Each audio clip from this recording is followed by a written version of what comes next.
داخل این سیممون میذاریم و بعد از ابتدای کار اونو بیرون میکشیم به این صورت.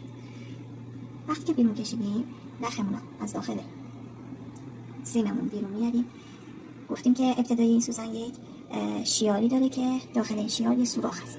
از پشت کار، از پشت سوزن، اینطور که مشاهده میکنید، یه هم از سوزن نزدیک شما ببینید، این داخل سوزنه، شیار سوزنه و ما از پشت کار سیممون رو دوباره داخل میکنیم و نخمون رو داخل سیم میبریم به این صورت و بیرون میکشیم.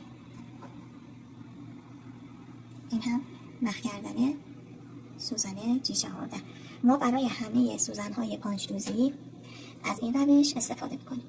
یه نکته ای که باید بهتون بگم اینه که قبل از اینکه ما پارچه رو داخل کارگاه قرار بدیم باید طرحمون رو روی پارچمون بندازیم.